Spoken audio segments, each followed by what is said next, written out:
Hampir semua orang kalau ditanya di mana Baitullah, pasti jawabannya di Mekah. Padahal Allah sendiri yang mengatakan aku bersamamu, bahkan lebih dekat daripada urat nadi lehermu. Coba kalau pakai asas keilmuan, kok Allahnya dekat di sini tapi rumahnya jauh. Tapi kita juga tentu tidak boleh menyalahkan rumah yang di sana. Karena itu diajarkan oleh para nabi, para rasul. Oleh itu maka ilmu itu ada dua, ada ilmu syariat, ada ilmu hakikat. Simbolisasinya di sana, hakikatnya di sini. Maka berulang kali kita pergi ke sana, kalau belum pernah menitip ke sini, kita tidak mengerti semua yang ada di sana. Tidak akan mengerti. Mengapa tawaf itu 7 putaran? Mengapa sa'i itu bolak-balik Safa dan Marwah itu 7 kali? Mengapa untuk melempar jumrah itu harus mengumpulkan 7 batu? Mengapa tawaf itu dimulai dari Hajar Aswad? Apa sih Hajar Aswad itu hakikatnya? Mengapa kita harus lewat Multazam? Mengapa kita harus lewat pintu Ka'bah? Mengapa kita harus lewat Makom Ibrahim? Mengapa kita harus melewati Hijr Ismail? Mengapa kita harus melewati Rukun Yamani? Dan mengapa kita harus mengulangi lagi sampai 7 putaran? Mengapa tidak 8 putaran? Mengapa tidak 9 putaran? Itu semua simbolik. Itu semua simbolik. Itu artinya di semua tanda-tanda itu ada pesan yang harus kita terjemahkan untuk meniti ke dalam diri agar kita menemukan Baitullah yang sesungguhnya.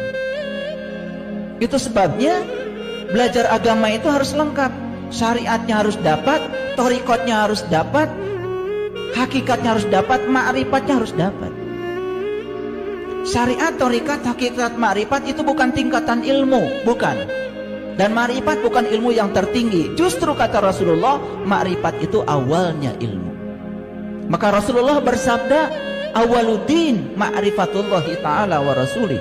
Awalnya agama justru mengenal Allah dan Rasul. Makanya para nabi, para rasul, sebelum mereka menyembah Tuhan mereka mencari dulu Tuhannya. Setelah ketemu, baru mereka menyembahnya. Itu yang dicontohkan oleh mereka, yang tidak diikuti oleh kita semua. Oleh karena itu kembali lagi, ketika saya membaca kitab Al-Dardiri tentang Isra Mi'raj, ternyata dalam kitab itu banyak sekali simbol-simbol yang dipahami seakan-akan itu yang sebenarnya. Jadi ketika diceritakan Nabi Muhammad itu melampaui langit pertama, langit kedua, langit ketiga, langit keempat, sampai langit ketujuh, puncaknya di Sidratil Muntaha, itu dianggap langit itu betul-betul langit secara fisik. Padahal sesungguhnya yang terjadi adalah beliau melampaui lapisan-lapisan kesadaran. Maka disimbolkan di langit pertama bertemu dengan Nabi Adam, di langit yang kedua bertemu dengan Nabi Yahya, di langit ketiga bertemu dengan Nabi Yusuf, di langit yang keempat bertemu dengan Nabi Idris, di langit yang kelima bertemu dengan Nabi Harun, di langit yang keenam bertemu dengan Nabi Musa, di langit yang ketujuh bertemu Nabi Ibrahim, di langit yang kedelapan masuklah pada Sidrah Al-Muntaha.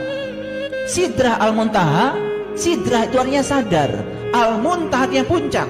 Jadi Sidrah Al-Muntaha artinya adalah puncak kesadaran. Jadi otomatis kalau Sidratul Muntaha puncak kesadaran, berarti langit-langit yang tadi dimaksud adalah lapisan-lapisan kesadaran.